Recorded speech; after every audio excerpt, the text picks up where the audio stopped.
Welcome to episode 2. This is your RacerX preview for Monster Energy AMA Supercross and FIM World Championship for 2015. Steve Matthes, Jason Weigandt. We will be joined by Jason Thomas and David Pingree a little later. Now, normally when we preview these things, you talk about the champ. Well, the champ's not here. Ryan Villopoto's gone. A lot of hype and talk about Chad Reed, James Stewart. We already covered them, but here's the difference. I'm not even sure if they're the favorites anymore. Usually when Villopoto's out, everyone talks about Dungey. I'm not sure he's even the favorite. I think we're looking at a changing of the guard. There's a different group that is about to ascend to the throne. If you polled the fans, I think there's a different rider. Besides all those guys I mentioned, they would pick as the favorite. You know what? I think you're right, Weege, and I think this season coming up 2015 reminds me a lot of 1990. Now, just bear with me, folks, but I hope it is, because that was an awesome year. The 1980s, we saw Rick Johnson, Jeff Ward, Johnny O'Mara, those kind of riders, Ron Lachine, rise to the top, win a lot of titles, win a lot of races. Well, by 1990, they were getting phased out a little bit. Age had caught up to them, injuries had caught up to some of them, and I think we're kind of seeing that now. We saw guys like Bradshaw, Larry Ward, Jeff Matthes all win races, all come on, and I think we're seeing that in 2015. I think it's not exactly parallel to that, but it is similar in my mind. Yeah, and the guy that's getting, I think, maybe the most buzz of any rider is Ken Roczen, and with good reason. He's coming off of last year's 450 title in Lucas Oil Pro Motocross and a great season in Supercross as well. Won the opener in Anaheim, won another race in Atlanta, was close to Ryan Villopoto in points for a while. People are pumped on Roczen right now. Yeah, definitely. You got to remember, Kenny Roczen didn't finish the runner-up to Ryan Villopoto last year in the points because he had a DNF where he got a rock caught in his sprocket, but it sure seems like he did. It sure seems like he challenged Ryan quiz Villopoto. People right now who got second in points. Do you think anybody even knows? I don't think so. No, yeah. It was Ryan Dungey. Yeah, it was done. Everyone thinks, I think, Roczen had a better year because he won 2 races. And I think he did. I think Kenny Roczen showed more speed than Ryan Dungey, and I think Kenny Roczen showed more panache, let's say, than Ryan Dungey. But having said that, now Roczen switched teams. He has gone from the Red Bull KTM team to the RCH Suzuki team. Jimmy Johns, he's freaky fast. Will he be freaky fast, though? Their delivery is good, and I would like to have some on this table right now. So I maybe wish we had can Jimmy Johns dial too. them in, yeah. But regardless, I would say if Kenny Roczen was on the same bike, in my eyes, if Kenny Roczen was on the same bike, I would think I would have the stamp out. I'd be stamping him for the title. Okay. I really would. With no James Stewart and no Ryan Villopoto, I really would. The question I have, though, is the bike change. I know he loves Suzuki. He's a longtime Suzuki rider, but that to me is the number one question. How's the bike? How's he going to adapt? How's the team? Remember, folks, I've been on some championship teams, and RCH, very capable, very great people over there, never won a title. Yeah, They've haven't won a race, podium. actually, at this level. They've only made a podium. Great guys and all that, but how are they going to react to having a title winner? There's a lot of things in there, a lot of questions. So while I think he's the slight favorite for the title, I'm not stamping it. It is a strange transition for the sport that 2 of the biggest names battling for this title are on independent-type teams. Yes, RCH is getting good stuff from Suzuki. Let's talk about Justin Barcia, leaving Team Honda for JGR, which gets help from Yamaha, no doubt, but it's still a privately run team. And there's a little cautionary tale as we start talking about Barcia. Yeah. The assumption is always, if a guy does well in his rookie year, well, then just look out in year 2. He's got a year of experience. He's going to be that much better. Well, let's show you some stats. We did some research. In the modern era of Supercross, which is basically since the 125 class began, 11 times a rookie rider, first full year in the class, has won 2 or more races. Roczen's one of the 11. We don't know how he's going to do in year 2 yet. So of the 10 that we already do know, 6 of the 10 did worse in their second year. They won fewer races. And Barcia... Surprising to me, by the way. Yeah, you would think instantly they'd be better. Barcia, unfortunately, is one of the 6 of the 10 that did worse. And that's a surprise, because last year, I recall you being very, very pumped on Barcia's chances. I don't recall that. I don't think that happened. Well, let's help you out. I don't think that that's true. Let's help you out. We actually have the footage. Let's show you what you said about Barcia. Go ahead, but it's not going to show nothing. Okay. All right. And now we're going to see Justin Barcia, title contender. He doesn't give 2 rats beep about anybody else on the track. Yes. Not intimidated. Working with Jeff Stanton, 6-time, is a solid, steady rock there. And the only thing I worry about Justin Barcia is his bike. I hope he's happy with it. I know he's had some issues with it. Hopefully Honda's learned a few things about the new model.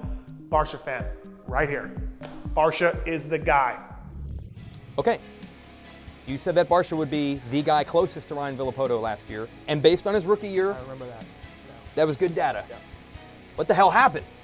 You know what? That was a very strange deal. Years from now, scholars will go back and look at that. He came out at Anaheim 1. He was the fastest rider in practice. Yes. He came out in the heat race, caught James Stewart from behind, won the heat race. The main event, he got a terrible start, still rode pretty good to come to 6th or 7th or something. A terrific ride at the opening round. Now you have this theory at round 2. Yeah, it was transfer of power. He ran into Brayton, and Brayton got his skills. Transfer. Yeah, that's legit. Well, whatever it was, and I think you're nuts, but whatever it was, no doubt Phoenix was a turning point for Justin Barcia. He fell apart after that. We saw some speed. We saw more crashes. Not happy behind the scenes with his motorcycle. I don't think Honda was happy with him behind the scenes for different things. Everyone was trying hard. Everyone was working hard, but it wasn't working. And now he's on the JGR Yamaha. Right, which, just like the RCH team, hasn't won a title at this level. They've won a couple races, but this is still somewhat uncharted ground for them. So let's send it to our man, JT. Jason Thomas, you've transitioned from a lot of teams. Were they this level? Who can forget when JT switched bikes from Excel Yamaha to the 3D, Easy Wider, Subway Honda. Subway Honda. How did he adapt? Okay, he has some experience with this. Will the bike change have an impact for Barcia and Roczen, JT? Ken Roczen ist ein Held. So many questions about Ken Roczen. Justin Barcia as well. Both of these guys are switching from full factory teams into satellite supported teams. I really don't think it's going to matter too much. They're still on factory motorcycles. They're still some of the greatest riders in the world. Both of these guys are wunderkinds of the motocross scene. I think they're going to both be up front. I think that Ken Roczen is one of the favorites, if not the favorite, to win this championship. Justin Barcia is a little bit bigger of a question. But back to the point of them changing motorcycles, you're not going to see anything different. These guys are incredible. They're going to suck it up and be at the front. Okay, JT, continuing to do good work here at the RacerX headquarters in Morgantown. Nice to see. Yeah, somebody's got to do the dirty work. Let's talk about Barcia a little bit. So we know what your prediction was last year. What do you think about this time? I'm not on the Barcia bandwagon as heavily as I apparently was last year. It'd be hard to be on it. I was drinking a lot when we were shooting those last year. But you know, I think he's going to be well. I think he's going to do good. He's certainly going to look okay at many races. But you know, we just saw him in Lille. I was there myself, and we saw him at Genoa with that bad accident that thankfully he's okay at. Yeah. I'm not as pumped on Justin as I was last year. I think he'll win some races, but I think he's got a little bit of a show me, mentality to myself before we can say he's going to challenge for the title. How's he do on the bike? How's he adjust to? I know his surgery was pretty bad that he had on his ankle. Let's wait and see. I think it's going to come down to starts, and I know it always matters in Supercross, but I think a little more than usual because you're a regular Gary Bailey. Yeah, down to starts, dude. Last 4 years, I don't even know if Ryan Villapoto was a good. Yeah, good start, don't crash, and then win. The starts, I don't even know where Ryan Villapoto was as a starter. Was he the best, the worst, okay? It didn't matter. He was gonna eventually overwhelm you over 17 rounds and win. I don't know if anyone in this group is so much better than everyone else where they could just consistently go through the field. Now, Barcia traditionally is a really good starter, and those JGR bikes are usually really good, but he struggled with the starts most of the times we've seen him on that bike so far. I know there were off-season events. If he gets starts like he used to, he could really be a contender, but if he doesn't, I don't know what's gonna happen. And that's a perfect transition into the third guy we want to talk about on this show, Eli Tomac. Not as flashy as the other two because he's not switching teams. He's staying with Geico Honda. Looked really good in the off-season events in Europe, but for him, the starts have been the Achilles heel for a while. And as good as Tomac is, if he can't figure that out, he's not going to win the title. So it's really up to that, I think. It is. You're right, Jeff. Starts are going to be key. Another thing with Eli, he's never been totally 100% comfortable with that Honda. Well, guess what he did? He went and bolted on the KFS suspension that Trey Kennard has on. Now he loves it. Now he loves the bike. We saw him in Lille. He dominated, folks. I was there. He was on another level. He made the whole weekend boring. Barcia started with him a couple of times, but it was see you later. Next week in Genoa, Italy, he won again. Eli Tomac looks fantastic this offseason. Now, what that can really transfer to Anaheim 1, I'm not exactly sure, but he looks great.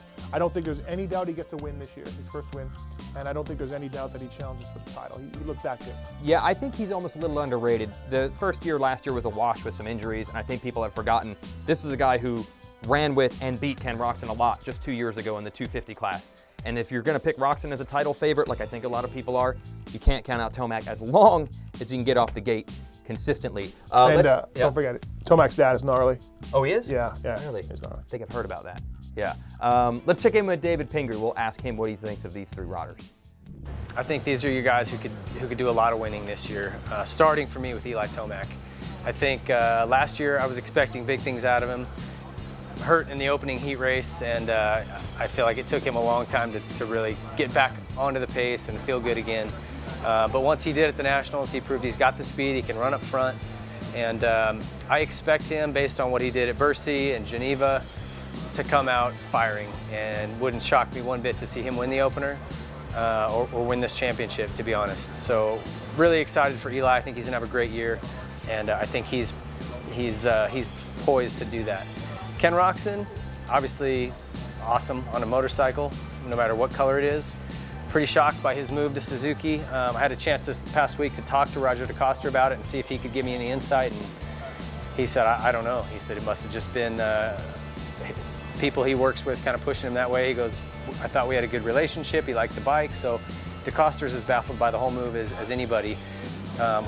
You know, my personal opinion is it's either money or politics. So he either didn't like being under the tent with another alpha male with Dungy sitting there, or somebody whipped out their checkbook and scribbled a big number on it. So either way, RCH is a great team, and they're ready to win. They've paid their dues and kind of built the team that they need to win races. So I don't think that's going to stop him from doing what he needs to do. And Justin Barcia, I hope he's okay from that crash overseas. Rumors and stuff I've been hearing is that his pace is a little off from some of those other guys, but he's working with Johnny O'Mara. He's got a great team behind him and the JGR guys, and I'm hoping that he can find that pace and come out and be show his true potential, because he should definitely be up front. Okay, that's Ping's thoughts on these guys, and we'll wrap this thing up. I know we could go on forever, though, especially with this group, because this is becoming the real heart of the order here. Some guys are younger, some guys are older. These guys are about to hit their prime now. Remind me a lot of a young Tim Ferry back in the day. But anyways, Weege, let me ask you this. So, are you in agreement that Tomac gets a win this year? I would hope absolutely. So. Okay, I think it's actually an insult to him to say he'll get a win. I think that should be so taken for granted. Well, I just wanted to see where you're at. Very high on Tomac. Rocky Mountain high on the Colorado. Yeah, he's looked really good. Mm-hmm. Let me ask you this, Weege. Give me an over. I'm going to give you 4 wins. Okay. Is he going over or under that? I'm going to go under. I think that when you total up all the riders that could win races this year, providing they all stay healthy, I think it's going to be tough for any rider to win 4. 5 is probably the max. So I'm going to go under. I'll say 2 to 3. And do you see him winning this title? It's close. He's right in there. But if you're going to put a gun to my head, I hope you don't. No, yeah. You're Canadian. No, you guys don't normally do that thing. Yeah. I would not pick him as the absolute favorite, because I think with everyone in the field, you can come up with a little bit of an Achilles heel, something that could hold them back. And again, for him, it's those starts. For Roczen, it's year 2, he's switching teams. For Barcia, he's switching teams. Last year wasn't so good. There's something with every guy. And Tomac, I think it's those starts. So I've put Roczen as a slight favorite in my mind for the title. Slight. Mm-hmm. You agree? Yeah, I'm going to go right there with you. I think if you took all this data we have and put it in a machine, that's what it's going to push out. It's going to be close. It's not Ryan Villapoto style, but I would say, yeah, I think Roczen's favorite going in. All right. It's hard to believe, considering it's a team that hasn't even won a race before and it's only his 2nd year. Isn't that crazy? Yeah. Things have changed quickly in this sport. And you can see some of the changes. They got a new TV program, bigger and even better. Our folks at Feld are going to have every race live, and it's really cool. First time ever they'll have live network coverage, not Fox Sports 1, actual Fox Sports in Saturday afternoon at the New Jersey round. That's going to be massive. So I'm really happy for you, New Jersey. That means I get more time to hang out and party in New Jersey after the race. Congratulations. Mm-hmm. So check out the TV schedule, supercrossonline.com, and check out this promo for the next season, and we'll see you on the next show.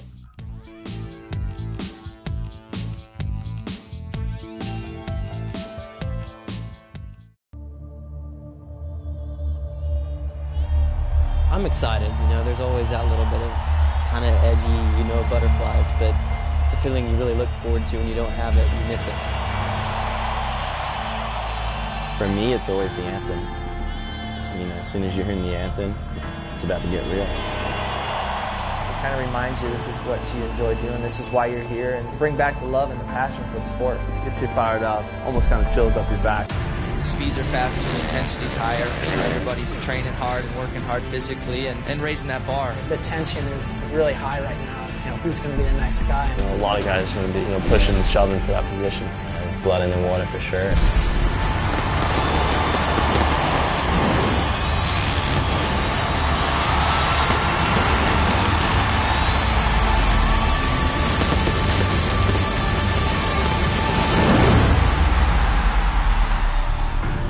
For me, this is not my first go-around.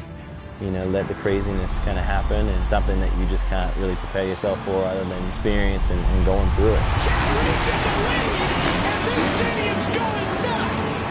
This championship is a long struggle. It's 17 rounds in 18 weeks, but you've got to survive it. This is when you have to dig deep. This is when the man in you comes out and you have to go for it. Get ready. Here comes a gate drop.